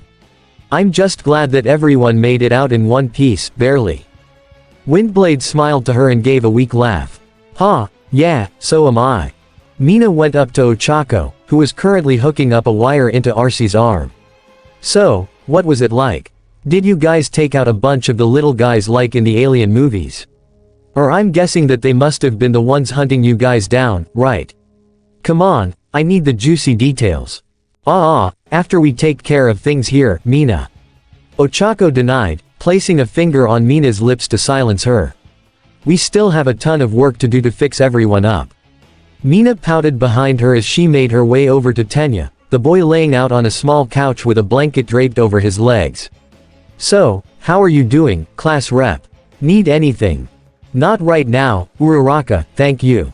Tenya reciprocated, his legs having been propped up on pillows with some ice packs on them. Hopefully within a few minutes I'll be able to walk without any stinging feeling. Bulkhead approached the teens working at the monitors, bending over to see what they were doing. You sure you guys don't need any help with that? I think I could. It's okay, Bulkhead, May said with a wave, not taking her eyes off the screen for a second. We've got this. She craned her head up to Red Alert and gave him a thumbs up. Biocircuitry levels are on the rise, Red Alert. Excellent. Red Alert nodded back before his attention went to the other teens. Izuku, keep a close eye on Bumblebee's electro-pulse monitor. Kyoka, check Jazz and Strongarm's interface patches. Izuku gave him a salute. Things are steady. And Kyoka gave him one of her own. Looking good, Doc Bot. Perhaps you should get some rest yourself, old friend. Optimus suggested, offering a smile to Red Alert. You've saved quite a few lives today. Red Alert paused at that, knowing full well that he couldn't take all the credit on that. It wasn't all my doing. He glanced over to the teens briefly, thanking his lucky stars that they had been there to help. We're just fortunate that this infestation happened, on a Sunday. Optimus nodded at that. Our human friends may be small, but they are stronger than they seem. I realize that now, yes. Red Alert took a moment to ponder over something before calling out, May, if I could have you for a moment. May raised a brow and went right over to him. Yeah, what is it, Red? As she approaching him, though, he reached out a closed hand and opened it slowly to her, revealing her half-eaten Sky Spy. An array of mixed emotions began bubbling up inside her, though for the most part, she was confused at this. What are you? May, I realize that I've been acting quite distant from you for this past week. Red Alert lowered his head. And for that, I apologize. I see now that you have a great passion for inventing things, and seeing your brilliant device having been eaten by those scraplets, well, it's made me realize that I should stop being so belligerent and actually start being a team player. He offered her a small grin. Perhaps I could help you rebuild this Sky Spy of yours. As my way of saying thank you for your assistance in repairing the ground bridge. A wide, happy smile overtook May's features, and she could feel a slight lump forming in her throat as she took up her Sky Spy in her hands. I'd really appreciate that, Red Alert. Thank you. IEE. Everyone's head snapped around at Mina's blood-curdling scream, and immediately, the teens reached for their makeshift weapons. Scraplet! Izuku exclaimed. Spider! Mina shouted before spinning around to see if it had crawled onto her. Is it on me? Get it off. Get it off. The Autobots and students watched as Mina ran off in full-on panic mode, Jazz shooting a perplexed look after her. Did she just scream like a little girl? Chapter 14, The Lone Wrecker. It was Tuesday, and believe it or not, the team were still partially reeling from their experience on Sunday. The scraplets had certainly left their marks on the base, in more ways than just one. Not only were there several bite marks strewn around the place, but the ground bridge was still not quite up to snuff. Oftentimes, whenever Red Alert would use it, it would spark and sputter without warning, which only served to aggravate the medic. Of course, he had promised May that he'd help her rebuild her Sky Spy, so to add all of the ground bridge issues on top of that, well, it was more than a little annoying. Thankfully, it wasn't all bad since Mina had passed her assignment, which the pink girl was very thankful for. Hey, I might have got an AB, but it's probably the highest freaking grade I've ever got. The acid user said with a proud smile. Momo couldn't help but facepalm when she heard that. Let's try to fix that, shall we? Before midterms and finals, if possible. After they had gotten out of school, the students spent their whole afternoon getting back to what they were used to. Training with the Autobots. Thankfully, Agent Fairborn had used her quirk on Tenya after the whole ordeal with the Scraplets, so he was feeling back in tip-top shape, and that meant he was back to his usual self. Come now, everyone, he exclaimed while moving his arms in his usual stiff, choppy fashion. We have less than a week left until the sports festival and those Scraplets threw us off our game. We must get back on the ball ASAP. For most, that came pretty easy, but for Izuku, he was effectively stuck. It had been hours since their training for the afternoon started, and at the moment, the inheritor of One for All was sitting on the couch inside the base with ice packs on his legs. Damn, I can't believe I still can't get a hang of this new way I've learned to use One for All. He grimaced as he sat up, deeming his legs well enough to move. I've been able to get it so that my bones don't break by only using 5%, so why do I still feel like I can't control it at all? Sure, I can still make air blasts with my fingers, mental note, think of a name for that move, but I still end up sore after using it. I can't keep doing the same thing and expect to get a different result. What good of a hero would I be if I end up sore after fighting crime? Man, I just wish I had an epiphany or so. Meth. Jab. Eow. Izuku jumped out of his seat and came back down hard, rubbing his arm before seeing Kyoka standing right next to him. There, feel better. The perplet smiled. Kyoka. Izuku scooted back in surprise. How long have you been there? Long enough to hear your muttering. Kyoka wiggled her jacks and winked at him. You've been going for a solid 30 seconds, so I thought I'd snap you out of it. Izuku sighed and his shoulders drooped, feeling embarrassed as Kyoka sat next to him. I really need to keep my thoughts from coming out of my mouth. It's probably gonna come back to bite me someday. Kyoka chuckled and leaned back on the sofa. Well, maybe. But hey, at least you weren't talking about something truly embarrassing. She quirked a brow and smirked to the boy. Then I'd never let you live it down. Izuku groaned and Kyoka gave out a laugh, patting his back in reassurance. I'm kidding, I swear, mostly. But back on topic, still sounds like you're having a hard time with your quirk. Yeah, well, kinda. Izuku shrugged. I've got it mostly down, but it feels like I'm missing something to make it work completely. I've asked All Might and Optimus, but they aren't completely sure either. The punk rocker pursed her lips, tapping them in thought before an idea popped into her head. Well, maybe you just need a different perspective on things. An alternate point of view that could help you along. Okay, where would I get that? Kyoka stood up and offered him her hand, which he took and steadily got to his feet. Consider this, your quirk is having an effect on your body, right? Well, who better to go to than a doctor when it comes to your body?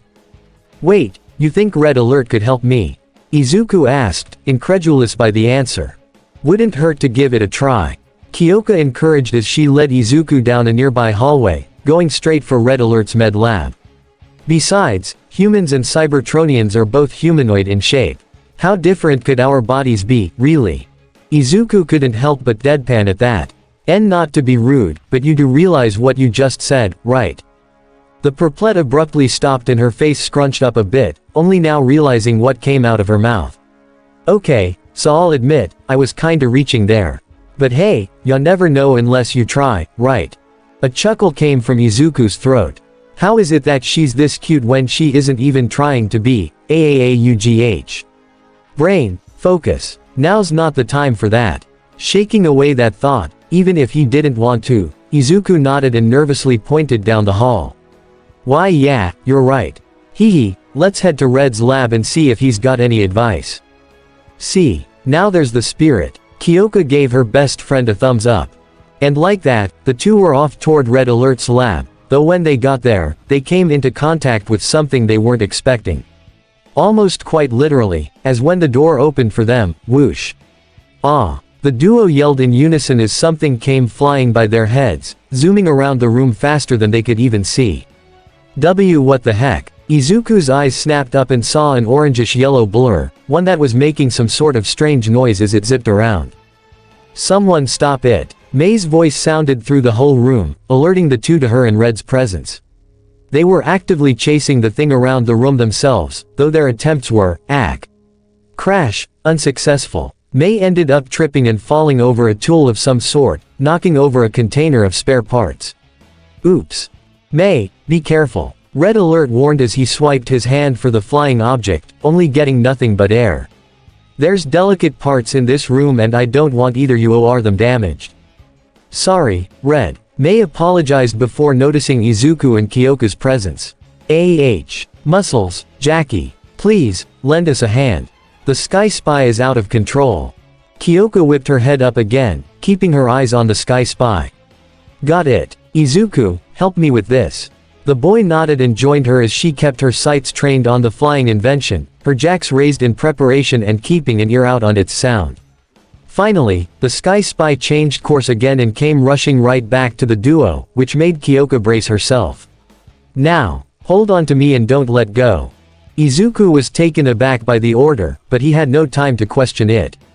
He grasped Kyoka by the shoulders firmly and held her in place as she extended her jacks, wrapping them around the Sky Spy.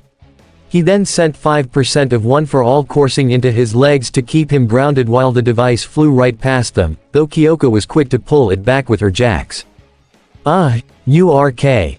Kyoka winced as the Sky Spy pulled on her earlobes, her hands moving up to pull back on the jacks with more force.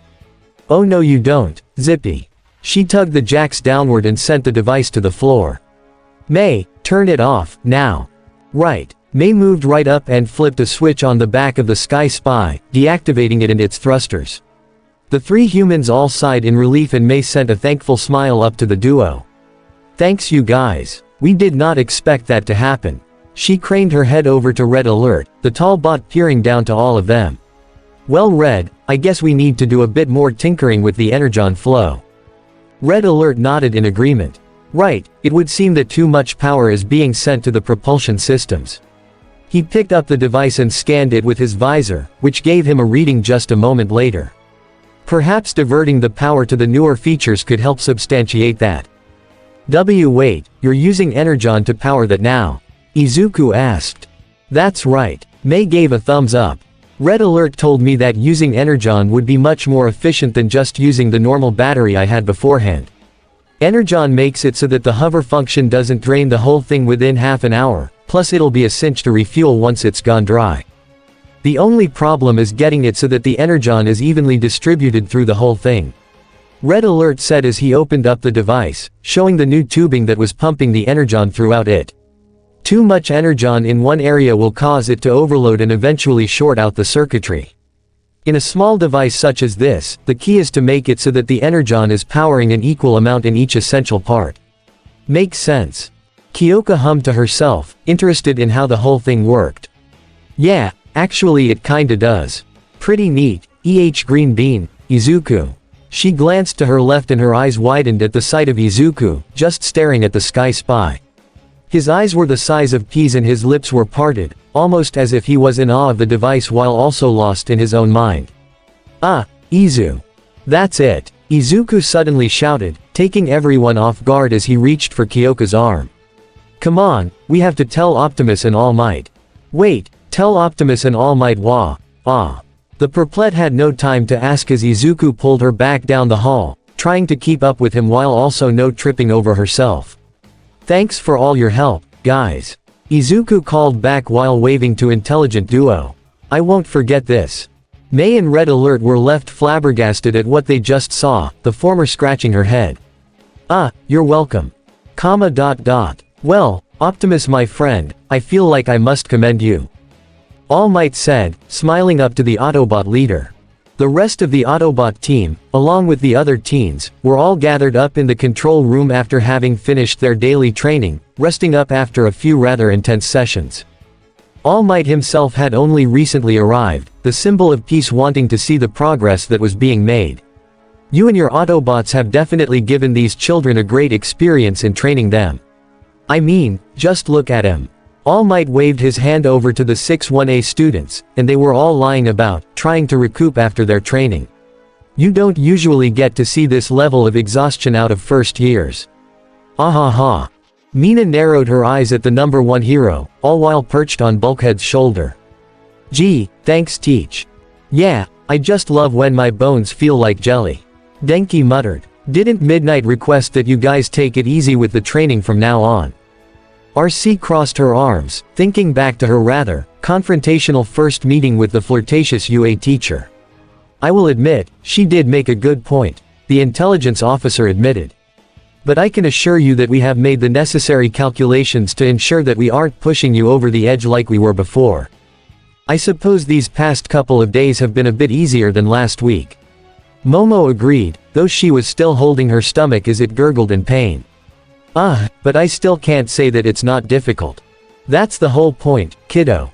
Windblade grinned while gently patting Momo's back. You guys wanted the best training we could give you, so we're doing just that. There was an audible groan throughout the room, making the city speaker chuckle. Don't be so discouraged, kids. All Might said as he raised a finger. If anything, you should count yourselves lucky. If you keep this type of training up, then the training camp this summer should be a breeze for you. Just as he said that, everyone's attention went directly to him, the students in particular appearing to be quite stunned at the news. Did I say that out loud? Training camp. The students echoed one another as they all abruptly stood up at the news. All Might, sir, what exactly do you mean by training camp? The hero's smile became a bit nervous as he coughed into his hand, though thankfully no blood came out of it. Ahem, what the heck? I already let it slip. He pointed directly to the kids, an air of seriousness in his usual smile. But don't go telling any of your other classmates about this, alright? Aizawa will have my head if he finds out about this. The students all nodded simultaneously, urging All Might that he had their word. Alright, UA's annual summer training camp happens at the end of every spring semester. It takes place over 1 week and allows students to strengthen their quirks exponentially in preparation for the trials ahead. And considering who runs the camp, let's just say that you're in for quite the test. Eijiro was quick to smile widely at that. Whoa, that sounds awesome. So who does run the camp? That, you'll have to find out on your own. All Might raised his hand. I can't give away too much, you know. But rest assured, your bodies will be brought to the breaking point there. So kinda like what we've been put through with Auto Boot Camp. Ochako guessed. Correct. Why do you think I said the camp could be a breeze for you? All Might placed his hands on his hips and offered one final piece of advice. But be warned, the heroes who run the camp may not be as forgiving as the Autobots, so make sure you strive to do your best. But before you worry about that, keep your goals set on the sports festival. Optimus nodded in approval. Sound advice, All Might. After all, the event is still less than a week away, so. Optimus. Suddenly, Izuku's voice cut through the entire base, bringing everyone's attention to him as he and Kyoko ran in. Or rather, Izuku ran in while pulling Kyoko alongside him, the girl only barely keeping up. All Might. I figured it. Clunk. Unfortunately, Izuku wasn't paying attention either, so he ended up tripping over a large pipe. He and Kyoko were sent stumbling to the ground, with Izuku letting out an oof as Kyoko fell on his back. The punk girl winced, groaning a bit as she directed her sights down to the boy below her. Could have told you that'd happen, celery stick. Sorry. Izuku apologized. Kyoko grinned and ruffled his hair. No prob, just please, don't freak out on me like that again. Also, thanks for breaking my fall. A light blush appeared on Izuku's cheeks, keeping his gaze down sheepishly. No problem. Young Midoriya. Young Jiro. The duo's eyes were brought upward as All Might and Optimus came over to them, with the rest of the Autobots and their classmates moving closer as well. What in the world is going on here? Yeah, you came in here faster than a cyberbat out of a smelting pit. Sideswipe remarked. Oh, why yeah, right. Izuku was helped up by Kyoko as she got off of his back, and the greenette was finally calm enough to articulate his thoughts.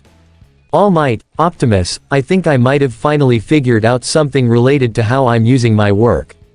Optimus' irises rose up and All Might did a double take, their attention squarely on their student.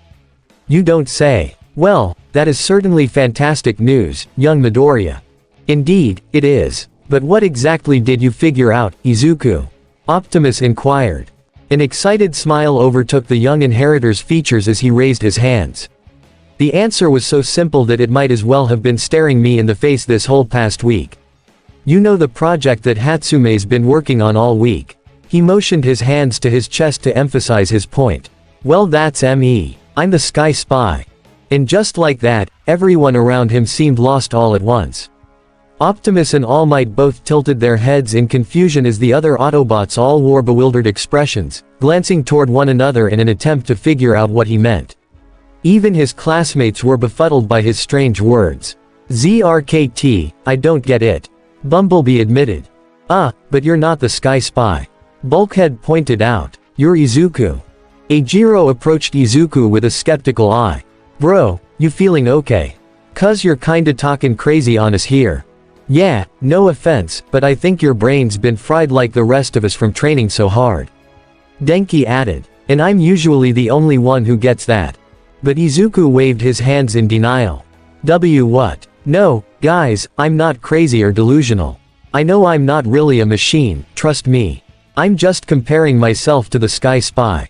Oh, well then why didn't ya just say that in the first place? Sunstreaker asked. Bumblebee raised a finger straight into the air. ZRKT, I still don't get it. Izuku chuckled and pat Bumblebee's foot in assurance. It's okay, Bumblebee, I know it's a bit confusing. But trust me, I get it now. He raised his hands up and smiled, the pieces falling into place in his head. I understand what I've been missing with my quirk. Up until now, I've just been summoning my power when I need it, in the places I need it. Like flipping a switch, almost. But if I do that, my reaction time gets slower and my muscles still get hurt. Which means... The young man widened his stance, bending his knees and raising his fists as he started to concentrate. I shouldn't be turning the switch off. He continued as One for All began to flow up through his legs and through his entire body, from his torso to his arms and all the way up to his head. Veins of glowing red energy spread throughout his limbs and face, his power beginning to build up all throughout him. I just have to leave the power on the whole time. His voice strained, still trying to concentrate. Imagining the energy that was focused into one place, spread throughout my entire body. Like how Energon flows through the Sky Spy. The students, Autobots and All Might all watched in stunned silence as they saw the red veins on Izuku's body suddenly disappear, replaced as sparks began to generate from his form. Before long, the sparks began full bolts of green energy, which began bouncing on and off Izuku's body. As this happened, however, Optimus couldn't help but smile in pride beneath his faceplate. Quite the unexpected way to visualize your power, young man, but no doubt, it's helped you in spades. Well done. Whoa, that's insane, Mina exclaimed, her eyes watching the energy bounce around Izuku's body. Where the heck is all this power coming from? It's incredible. Momo put a hand to her chin, fascinated by what she was seeing. I don't think I've ever seen a quirk be used like that in my life. Midoriya is just full of surprises, Tenya grinned in approval. Ochako's eyes brightened up and she pumped a fist into the air. Haha, alright, way to go, Deku. Off to the side, Kyoka couldn't help but furrow her brow at that. Ever since Izuku had given Ochako permission to call him Deku, it was hard getting used to someone using that name in a non-hurtful fashion. And even then, a part of her was still bugged that she wasn't the only one who had a nickname for him anymore. Get a hold of yourself, Kyoka. She mentally slapped herself, realizing how stupid she was sounding. You're acting like a petty bitch. You don't have exclusive rights to nickname him. Kyoka shook her head before giving a supportive smile to Izuku. Yeah, not bad, broccoli boy. I think you've really put everything together here. Instead of responding, though, Izuku's voice continued to strain as he kept the power going, raising everyone's concern. Izuku. Jazz lowered his head down inquisitively. Can ya even move like that, man? I think so.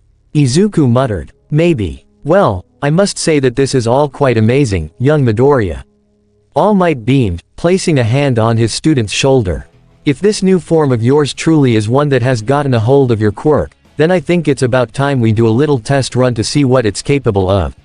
The pro-hero's grin became eager as his eyes began to shimmer. Tell me, you think you can move around enough to face me in a little spar? Needless to say, the 1A students were caught completely by surprise by that statement, including Izuku. Me and you in a one-on-one spar. Are you serious? Of course. After all, I've been wanting to test your strength in a proper fight at some point when you learn to get a handle of your quirk. All Might widened his own stance and raised his fists. Of course, I wouldn't go at you full force. I doubt even at your current level, you'd be able to defeat me. But a simple spar would be no problem. So, what do you say? There was a slight apprehension forming in Izuku's stomach, but at the same time, his excitement levels were through the roof. Going against All Might in a spar was something he could have only dreamed about as a kid. A smile of his own came to Izuku's features and he nodded to his mentor. Alright, bring it on. Beep, beep, beep, beep. Before any sort of spar could start, a loud alarm suddenly sounded off from the main control console, bringing everyone's attention to it. Ah geez, what now? RC asked as Jazz made his way over to the console and started typing in some commands. I really hope it isn't cons, because after the whole scraplet mess, the last thing we need right now is to deal with them. Well, you'll be happy to know it ain't cons, RC. Jazz noted before craning his head over to Optimus. But Prime, ya might wanna look at this. Optimus moved closer, peering at the screen as Jazz explained. We've picked up a signal on a restricted band. Seems like it's comin' from a starship inside this solar system. Can you get a fix on it, Jazz? Optimus asked. Hey, does a Technocat bite?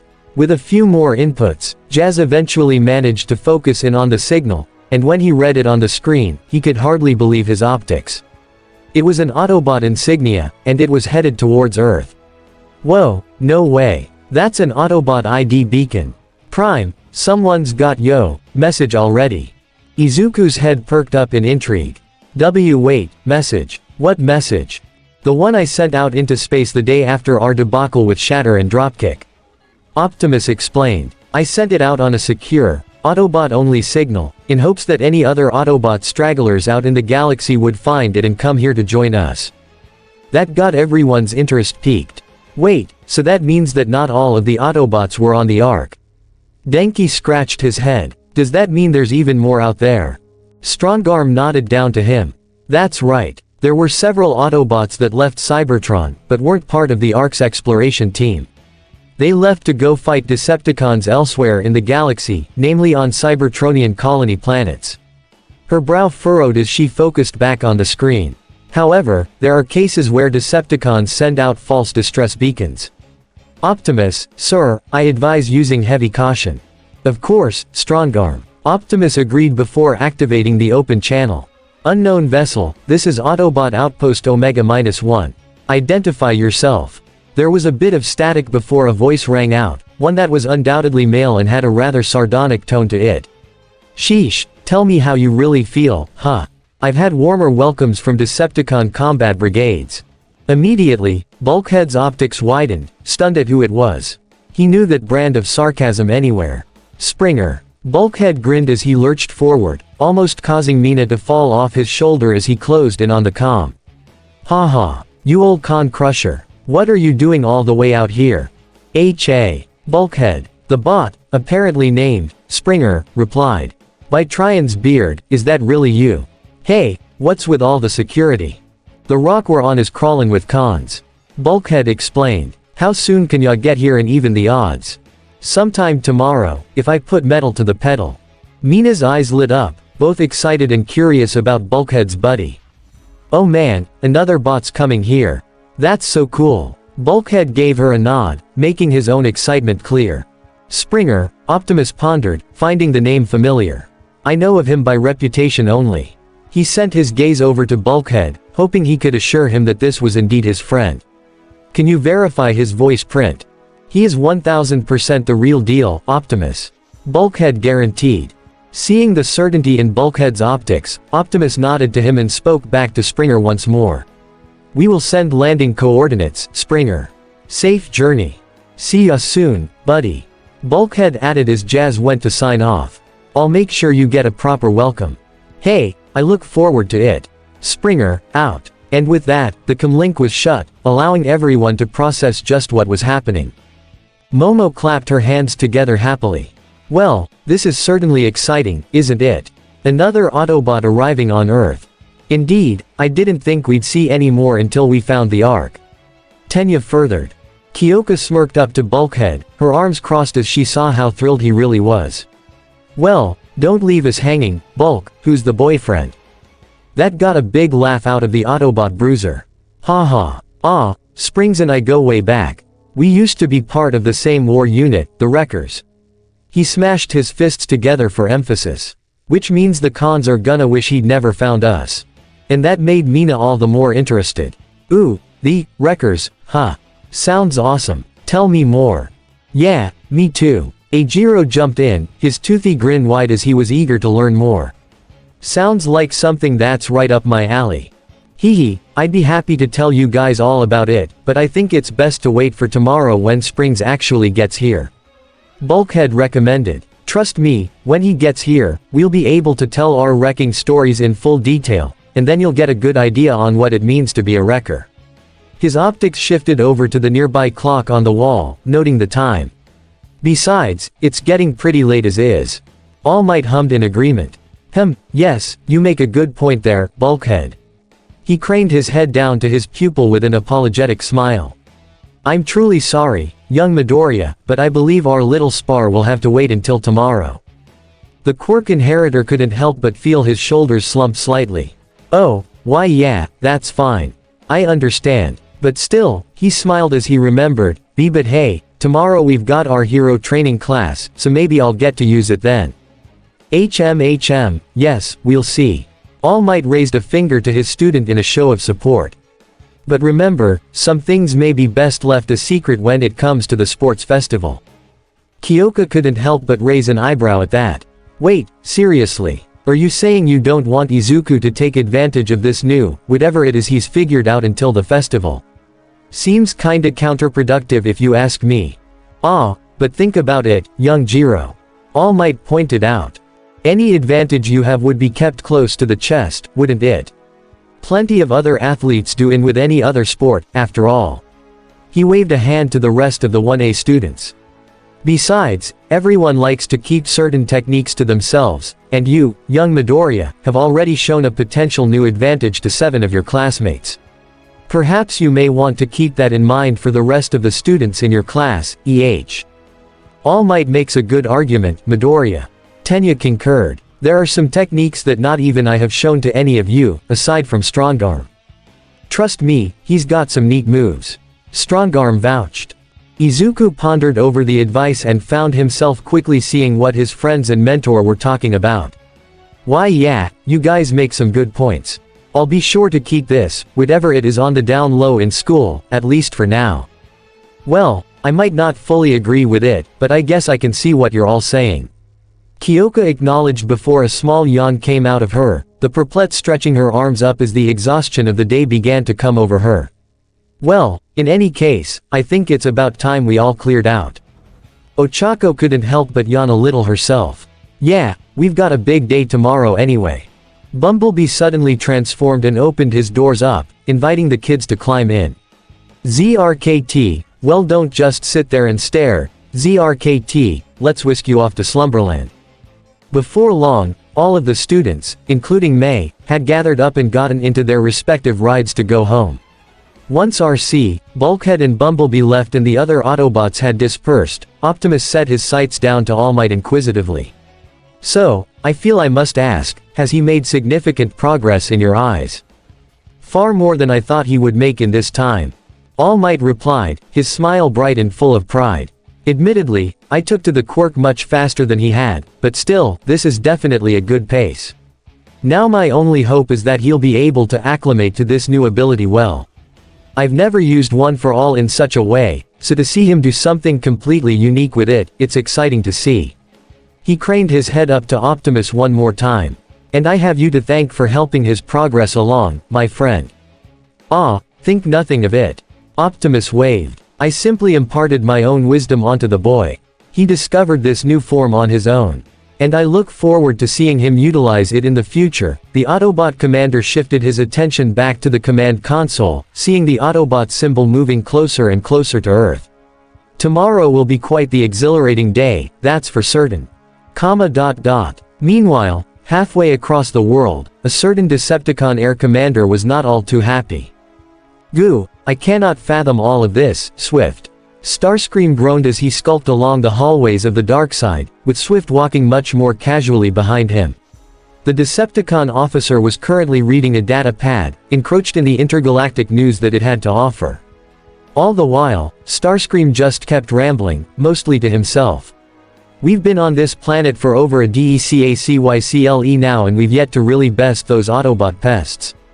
A chuckle was elicited from Swift's vocal processor. Hey, you sure you're not just getting annoyed by the locals again? No, Starscream denied with a huff. Well, okay, maybe a little bit. How is it that we found the motherlode of Energon in most polite nation on this planet? These fleshbag Canadians, with their well-mannered dispositions and strange accents make me ill. He balled his hand into a fist, which shook violently. Ooh, it just makes me want to annihilate those Autobots and their human pets even more. Yeah, I'd say that they're more allies than pets at this point, considering one of them blasted you into a boulder by using nothing but a single air punch. Swift smirked, earning a grumble out of her commanding officer. Oh, or how about the one that managed to cut off your arm with his entire body? Now that was. Silence. Starscream swiped through the holographic datapad, making it dissipate and earning her full attention. Hey, I was reading that. Swift brought the datapad back up, earning an eye roll from Starscream. Oh please, what could you possibly be reading that's more important than this? The green femme raised an eyelid and presented the pad to him. Try reading some news around the galaxy. Starscream narrowed his optics at the pad as she explained. There are literally dozens of other Decepticon brigades that are having luck taking out Autobot outposts across the cosmos. PSH, please. Starscream scoffed. As if I need to keep tabs on the progress that, he searched through the article before pulling out two random names. That Thundertron and Cannonball are doing. Those lowly space pirates are nothing compared to our high standards in the Decepticon ranks. Swift pointed back to the article, deadpanning at her supposed leader. The sacking and pillaging of an entire Autobot colony they pulled off with the Seekins is hardly something to just sneeze at. If they can do that, surely we can take out just 10 Autobots no problem. Of course, we can. Starscream asserted. We just need the right opportunity to, BWAM. BWAM. BWAM. A loud alarm suddenly started blaring through the entire ship, annoying Starscream even more. Oh, what now? Hey, Screamer. Unicronus' voice suddenly rang through the ship's speaker system. You need to come to the bridge ASAP. We've picked something up from deep space that you're gonna wanna hear. With a disgruntled groan, Starscream made for the bridge with Swift hot on his trail, the duo arriving to see Unicronus standing near one of the consoles. Well, General, we're here. Starscream said expectantly. What have you to report? I've intercepted a signal from this solar system, Autobot in origin. Unicronus explained, turning so his blood-red visor bore into them. It was on a restricted band, so I was able to home in on it. Ooh, intriguing. Starscream smirked. Were you able to locate their base through this? The general shook his head. Nope, that's still a no-go. The damn thing is too heavily shielded, even to find through something like this. But I have been able to isolate the conversation that the Autobots had with the bot who sent the signal. A malicious grin came to Unicronus' face. And trust me, you'll wanna hear it. Unicronus pressed a button and let the conversation play. Springer. Haha, you old con crusher. What are you doing all the way out here? MHA. Bulkhead. By Trion's beard, is that really you? Hey, what's with all the security? The rock we're on is crawling with cons. How soon can ya get here and even the odds? Sometime tomorrow, if I put metal to the pedal. I'll see you soon, buddy. I'll make sure you get a proper welcome. Unicronus cut the conversation there, his optics meeting Starscream's knowingly. I know you and I don't usually meet on the same page, but you thinkin' what I'm thinkin'. Starscream's lips curled into a nefarious grin as well, bringing his hands together as his fingertips drummed on one another. Oh, I think I am. But we haven't much time. He turned to a dark corner of the room and called out into the shadows, Makeshift, I know you're here. It's time to play our hand. From the darkness, Makeshift's bright yellow optics opened and he stepped forward, bowing his head to the two commanding officers. HM, how may I be of service, Commander Starscream? The Seeker's smirk increased while Unicronus raised his arm, his hand glowing purple as he began sending tech specs into Makeshift's mind. Before long, the shadowy Khan's optics changed from yellow to purple as his spiky body began to change shape altogether, until it became a completely different form entirely. I believe it's time we execute our own proper welcome. Before the team knew it, it was Wednesday afternoon, and as far as they knew, Springer was still scheduled to arrive that very day. After school had come and gone, the teens wasted very little time in getting into RC and Bumblebee and making their way toward the Autobot base, with the yellow bot in particular relieved that there was no sign of Midnight anywhere. If the R-rated heroine had spotted them, he probably would have been stuck for a while. You really get nervous around Miss Midnight, don't ya, B? Ochako noted, the brunette having hitched a ride in the Volkswagen for a change. ZRKT, ya think? Bumblebee's holoform circled his finger next to his head while crossing his eyes. ZRKT, that woman is, ZRKT, cuckoo. Cuckoo. However, Tenya simply waved his hand. Oh, come now, B. Miss Midnight is simply, much more flirtatious than your average person. With a roll of her eyes, Kyoka shook her head. Gee, stellar observation there, Iida. She reached up and pat Bumblebee's shoulder to comfort him. Don't worry about it, B. Sure, it's a bit weird, but Midnight doesn't mean any harm by it. I mean, it's not like that something bad will happen if she keeps it up. You just gotta let her down easy, preferably without telling her you're a giant robot from outer space. ZRKT, wow, thanks, ZRTK, I feel so much better. Bumblebee deadpanned, making everyone laugh as they approached the base. After their arrival, about an hour went by without much happening. Apparently, Springer's ship was still a short ways away from the planet, so they were forced to pass the time by training and other activities, all while Bulkhead paced about the whole base. It was clear that the rotund Autobot was antsy, and his human partner was quick to call him out on it. Bulk, I don't think I've ever seen you this stoked. Mina beamed. Oh, you'd better believe it, Mina. Bulkhead affirmed. Trust me, you're gonna love Springer. We were like brothers. And tonight, he raised his fist into the air. We're gonna party. Her excitement levels now thoroughly through the roof, Mina clasped her hands together and bounced in place. Haha, awesome, I can't wait. But, right at that moment, their next arrival made his appearance with a loud, thwoom. At the front entrance, All Might stood tall with his signature grin and his hands on his hips. I am here to greet the newcomer. He announced loud and proud. A bit early with that one, All Might. Sideswipe remarked, gesturing to the others who were just standing around. Springer's not even here yet. A sheepish look overtook All Might's features as he rubbed the back of his head, slightly embarrassed by the ordeal. Oh, right, of course, hee. Either way, apologies if anyone was waiting on me. I got held back by Principal Nezu to attend a short meeting.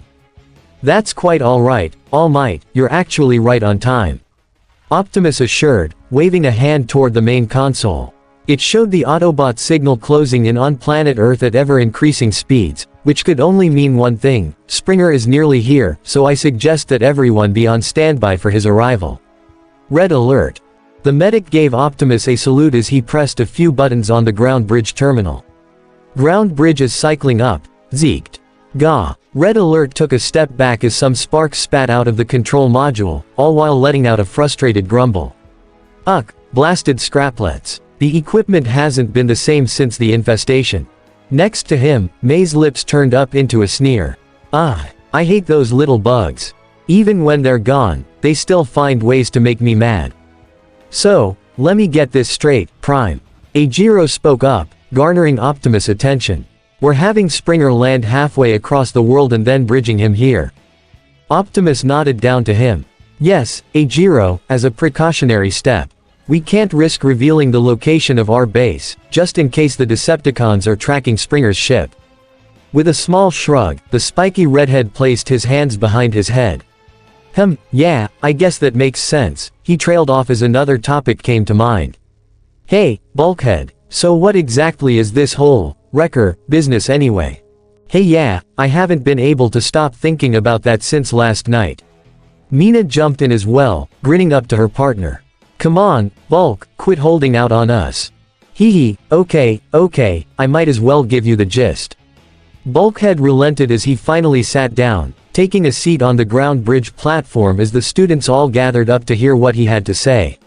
So, here's the basics of the Wreckers. We were some of the best that Cybertron had to offer in terms of combat prowess and plain old grit. We took on the jobs that no ordinary Autobot was capable of doing, and we did them with a pretty rough and tumble mindset. Oh my, sounds rather dangerous. Momo noticed. Bulkhead sighed and leaned forward a bit. You don't know the half of it. A lot of us weren't afraid to put our lives on the line to accomplish the kind of jobs we were saddled with, though. He became slightly crestfallen at that part. Sure enough, I've lost plenty of friends over the years of being a wrecker. Pyro, Guzzle, Iron Fist, Leadfoot, and many more.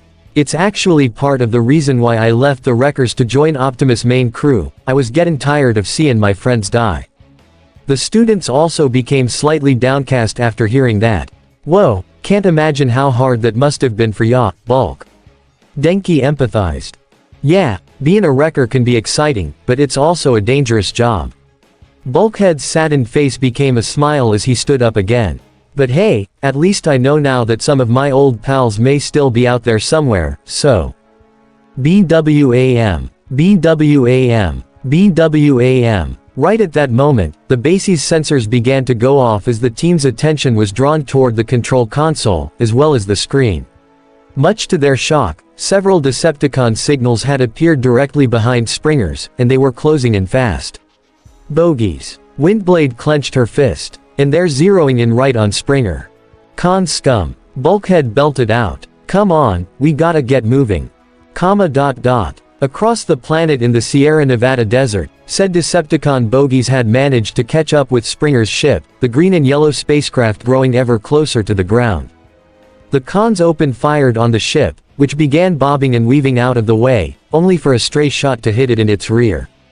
The ship went careening off course immediately, and nosedived straight toward the ground, where it exploded in a brilliant display. The Viacons all transformed and landed, their weapons at the ready in case the Autobot inside survived. Things were still for a moment, before several energy blasts came firing out at them, even hitting one directly in the head and taking it offline. From out of the twisted, burning wreckage stepped a tall Autobot with mostly lime green color scheme and a rather angular build, his barrel-chested physique giving him a dynamic look. Said chest was flat, and it angled off toward his midsection, while his shoulders were sloped near the front to look like wedges.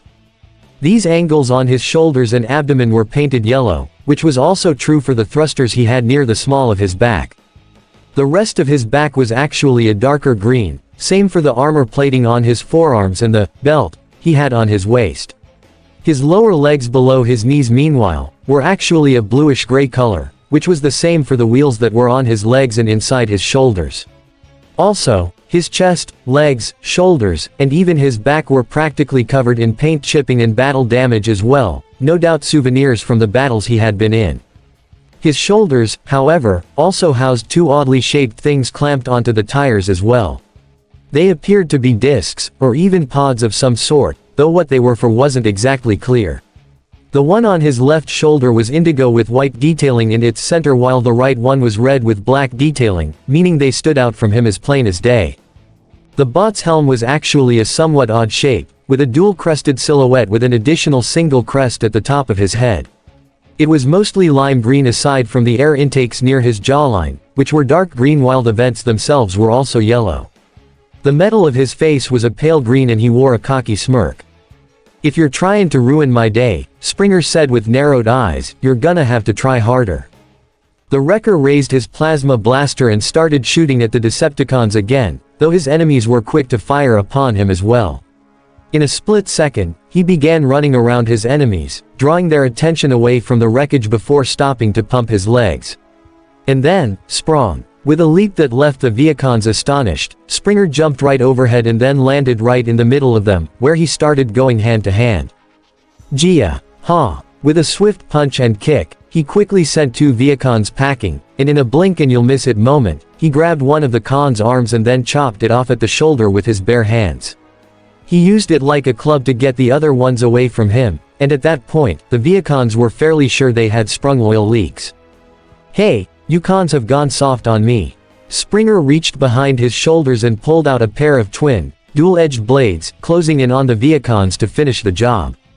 But, little did he know that there was a shadowy figure watching the whole thing, and he was ready to strike. "Come on, Red." Bulkhead hastened, eager to get to the battle as he, Jazz and Windblade waited on the ground bridge platform. "We're missing all the action." After making a few adjustments, Red Alert finally managed to get the ground bridge open, giving the group a nod. "I'll get the sickbay ready." "HA. Who for? The Khans?" Bulkhead guffawed. "This is Springer we're talking about." With that, he and his compatriots ran through the vortex, emerging on the other side only to be greeted with the hot desert air, along with the smoke wafting up from the twisted, burning remains of Springer's ship. For a moment, Bulkhead feared the worst, but those fears were quickly quenched the moment he heard fighting going on. Sure enough, not too far away, the big Autobot saw his best friend fighting off the last of the Viacons, stabbing his twin swords through its gut with swift efficiency. Jazz gave an impressed whistle as he saw the Khan fall to the ground. "Show. Nice moves." "Hee, I taught him that." Bulkhead chuckled. Springer perked his head up and looked back, seeing the Autobots all gathered and waiting for him. His optics focused onto Bulkhead and sent him a knowing grin while sheathing his swords. "Ever think I might need a hand?" "Huh, what? And spoil the show?" Bulkhead retorted. Windblade placed a hand on her hip and pointed to Springer's left. "You missed one, hot shot." Without even sparing a glance, Springer lifted his left arm and brought his plasma blaster out in his right hand, literally shooting from the hip as the Viacon got up, only to have a new hole through its chest a second later. Windblade blinked before grinning in amusement. "Hey, never mind then." Springer came to a stop in front of them, shifting his optics from one bot to the other. "If this is all ya got, then the planet's in worse trouble than I thought," he remarked. And it was at that point that Bulkhead stopped holding back. With a burst of speed, he went right up to Springer and scooped him up in a big bear hug. "Ha ha, Springs." Jazz and Windblade couldn't help but smile at the sight, though it was obvious that Springer was feeling just a bit cramped. "Ha ha. Watch the finish, ya ol' wrecking ball. I'm already scuffed up as is." Before long, the 2 green bots separated and bumped fists. "Still, it's good to see ya, Bulk. Been way too long. So, you gonna introduce me to your teamies?" "Oh, right, of course." Bulkhead leaned him over and extended a hand to his other friends. "Springs, this is Jazz. He's Prime's right-hand bot." Jazz sent Springer a 2-fingered salute. "What's good, man?" Springer returned the gesture before Bulkhead went on, "And over there is Windblade, she's..." Whoa, hold on, I think I know this bot." Springer interrupted, stepping closer to Windblade with a knowing grin. "You're the famous city speaker, ain't ya?" "That'd be me, yes." Windblade nodded. "Huh, incredible." Springer extended his hand. "You were the talk of Cybertron for quite a while. It's a true honor." Windblade was pleasantly surprised, but she welcomed the handshake. "Oh, I see. Well, it's very nice to meet you as well. But hey, why don't we save formalities for back at base, huh? No telling when more cons might show." Bulkhead stepped up and gave Springer a hearty pat on the shoulder. "Yeah, Windblade's got a point. Besides, there's plenty of other people that I want ya to meet back at base." Just then, the ground bridge opened a few feet away, and Springer was quick to agree. "Hey, well, lead the way then." With that, the 4 Autobots ran into the vortex, and within seconds, they were back at base. Springer's irises rose up at the sight of the place, his optics scanning the environment around him in intrigue. "Huh, so this is the place you call home, huh? Doesn't seem like much." "Well, not in comparison to most Autobot strongholds," Bulkhead admitted. "But hey, at least it's cozier than some of the holes we had to hunker down in back in Con territory on Cybertron, am I right?"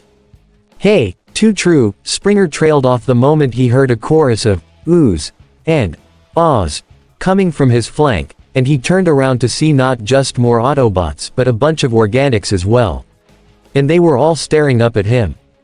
I guess this is the rest of your team, Bulk. The rotund Autobot came up and put an arm over his friend's shoulders. You're darn right. Everyone, meet Springer. Springs, this is the crew. One by one, Bulkhead introduced the younger set of Autobots, with all of them providing their own introductions as well before he finally got to the smaller creatures. And these guys are our human allies here on Earth. It's nice to meet you, Springer. Izuku said with a greeting smile. My name is Izuku Midoriya. He raised a hand up to his classmates.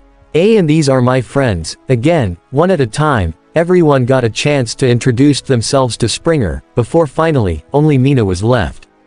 And Springs, I want to personally introduce you to my other best buddy.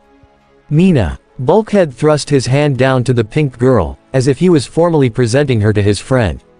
And believe me, she can wreck with the best of us. Mina couldn't help but smile at that as she waved up to Springer. Hiya. Springer knelt down and nodded to her. A pleasure. So tell me, he nudged his head over to his pal.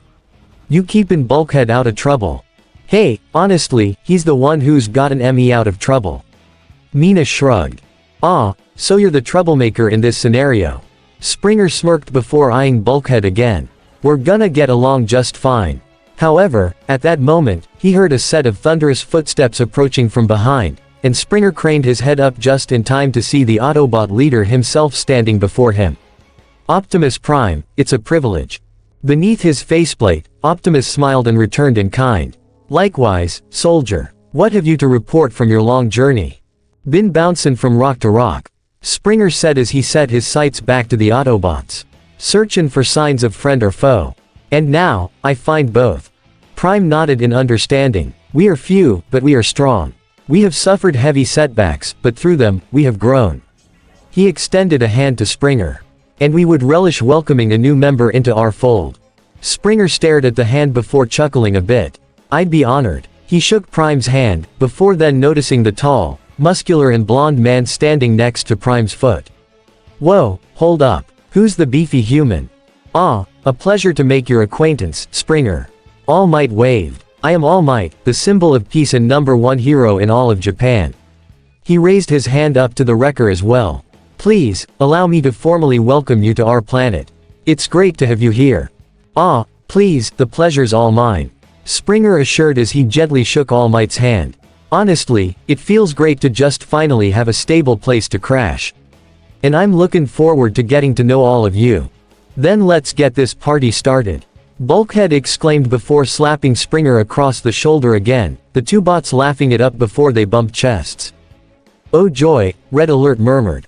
Springer chuckled before stepping a short distance away from Bulkhead. Hee, well, a party definitely sounds awesome, but I think I can do ya one better, Bulk. Check out what I raided from a con outpost. He reached under the armor plating of his chest and pulled out something. From down on the ground, it looked like a small, glowing trinket, but within seconds, it expanded out into a large, energy cube that had several smaller cubes on each of its 8 corners. Springer tossed it up and began spinning it on his finger, much to the astonishment of the bots. Do I have your attention now? MHA. No way. Sideswipe beamed. It's cube. Ha. Springs, you've just made this party even better.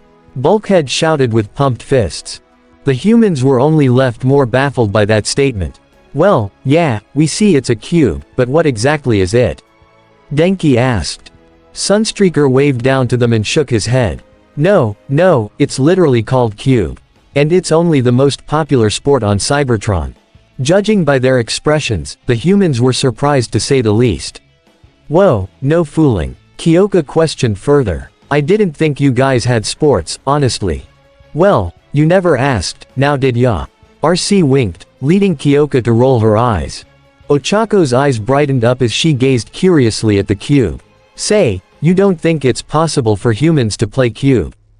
The Autobots eyed one another before Springer gave a shrug. Well, I don't see why not. The cube's lightweight enough to where you probably could lob it around, so I guess there's not much else to do but try. A resounding cheer went through the base before Red Alert spoke up.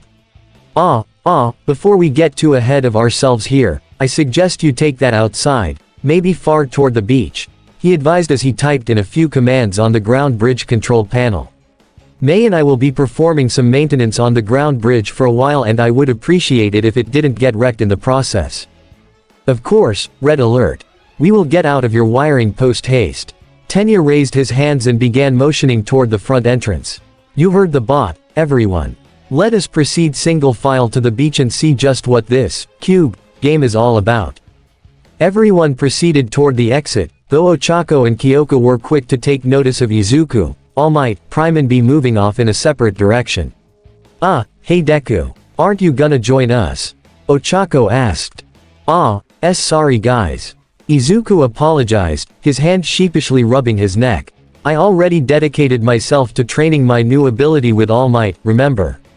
I think I'm gonna be a while. Oh, yeah that's right. Kyoko recalled before going over and nudging his arm. Well, good luck, and I wanna see the end results once you're done, K Green Bean. Right, will do. Izuku nodded one last time before going off with his mentors and his partner, leaving the others to head over toward the beach. But, just before he himself walked out the door, Springer took note of the ground bridge, scanning over the impressive machine with his optics carefully. I gotta say, that's a rather impressive piece of machinery you've got there, Doc. The wrecker spoke up, earning him Red Alert's attention. You build it yourself. The medic was quick to deny that, however. No, I wish. Red began typing in more commands into the control panel, all while May handled some wiring nearby. In reality, this was left here for us eons ago by past Autobots who visited this planet. I see. Springer noted. So, if it needs maintenance, does that mean there's something wrong with it? Well, for the most part, it works. But unfortunately, it was recently damaged and I haven't liked the way it's been sounding as of late. Red Alert gestured to the ground bridge arch as he continued inputting commands. I've put it in shutdown for now while we work on it. Springer raised an eyelash. And if you need to use it? Red quickly shook his head. Not possible right now. I can't disrupt the process without causing irreparable damage. It'll take a few hours before we're able to use it again, give or take. I see. Springer nodded before starting back toward the beach, where no doubt everyone was waiting for him. Well, best of luck with your repairs, Doc. As he stepped away, however, Springer wore an insidious smirk. Things were going very well. Haha. See, what did I tell ya, Starscream? Swift laughed as she followed her commanding officer down the darkened hallway, the two going toward the prison cells. Said cells weren't used all that often, but now, they had a very special guest occupying one of them, and Swift was very pleased with that news. I knew you'd be able to execute a good plan when the right opportunity came up, you know, eventually. Save me the sarcasm, Swift. Starscream waved off. The plan at the moment is only a partial success. Makeshift has successfully infiltrated the Autobot ranks, but we lost his signal the moment he stepped through their ground bridge. He clenched his fist in frustration. The Autobot base is no doubt heavily shielded to prevent us from locating it.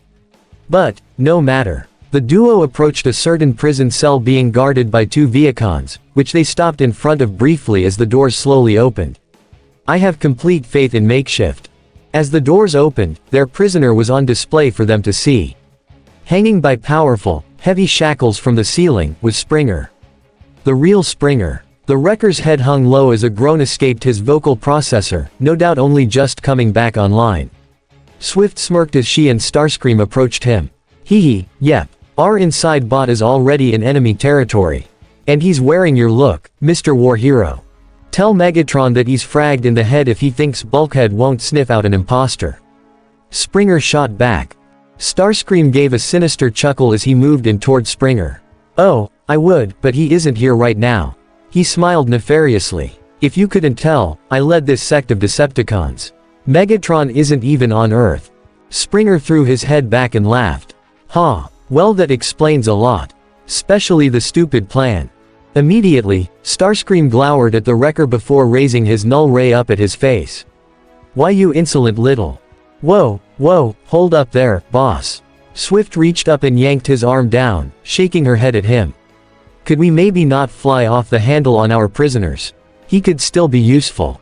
Starscream grit his metal teeth, wanting so badly to take out his anger on the Autobot, but in the end, he saw Swift's point.